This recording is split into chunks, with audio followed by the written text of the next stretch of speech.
চট্টগ্রাম বন্দর জেটিতে ভিড়েছে মালয়েশিয়া থেকে আসা ৩৪,০০০ মেট্রিক টন ডিজেলবাহী একটি জাহাজ। খালাস শেষে সিঙ্গাপুর ফিরে যায় আরেকটি জ্বালানির জাহাজ। মালয়েশিয়া থেকে ছেড়ে আসা এমভি সান গ্যাং ফা শিয়াং জিয়াং শনিবার চট্টগ্রাম বন্দরের বহির্নোঙরে ফেরে। রবিবার দুপুর ১টায় এটা চট্টগ্রাম বন্দরের ডলফিন জেটিতে আসে। ফেরার পরপরই তেল খালাস কার্যক্রম শুরু হওয়ার কথা জানান বন্দর কর্মকর্তারা। এদিকে তেল খালাস করে সিঙ্গাপুর থেকে আসা আরেকটি ডিজেলবাহী ট্যাঙ্কার রবিবার বেলা ১১টায় চট্টগ্রাম বন্দর জেটি ছেড়ে যায়। বন্দর কর্তৃপক্ষ জানায় ওই জাহাজে ২৭,০০০ মেট্রিক টনের বেশি ডিজেল ছিল। এই ডিজেল কোনো রিফাইন ছাড়াই শিগগিরই দেশের মূল জ্বালানি সরবরাহ চেইনে যুক্ত হবে।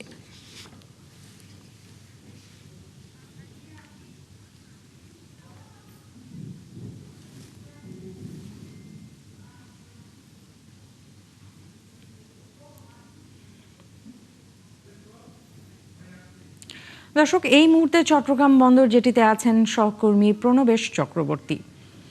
প্রণবেশ, একটু জানতে চাই জাহাজটি বন্দরের যে কর্মকর্তারা রয়েছেন জাহাজটির বিষয়ে কি বলছেন, আর খালাস হতে কতদিন সময় লাগতে পারে, এটা বর্তমান যে জ্বালানি সংকট রয়েছে সেটাতে কিভাবে সহায়তা করবে?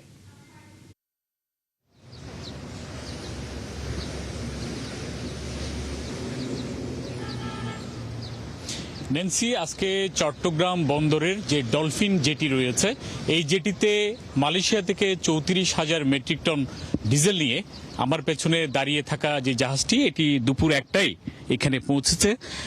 এখান থেকে এখনো এটি খালাস কার্যক্রম শুরু হয়নি, তবে আনুষঙ্গিক যে কার্যক্রম সেটি শুরু হয়েছে। ক্রুরা এই যন্ত্রপাতিগুলো তারা ঠিক করছেন। এখান থেকে ডিজেল খালাস হতে ১ থেকে ২ দিন পর্যন্ত লাগতে পারে।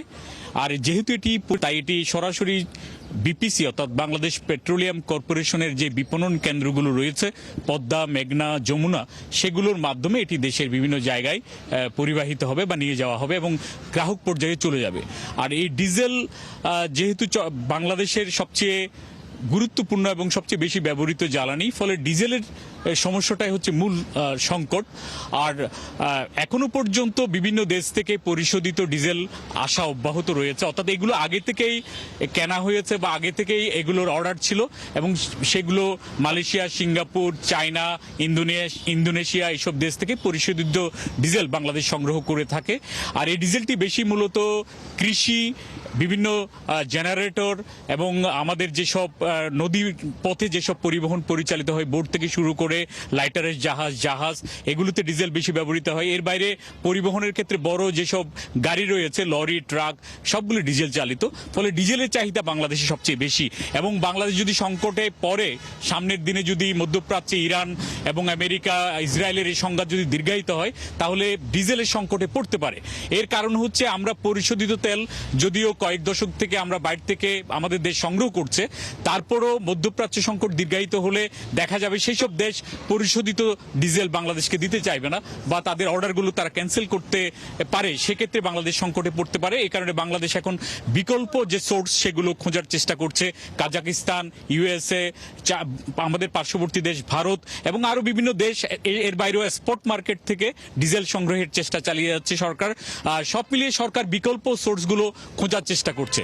তো আমার সামনে এই যেটি শান গ্যাং ফা জিয়ান, এটি ৩৪,০০০ মেট্রিক টন তারা ডিজেল এনেছে। এর বাইরেও আজকে একটি জাহাজ এখানে খালাস শেষ করে চলে গেছে, সেটি এসেছিল সিঙ্গাপুর থেকে ২৭,০০০ মেট্রিক টন ডিজেল নিয়ে।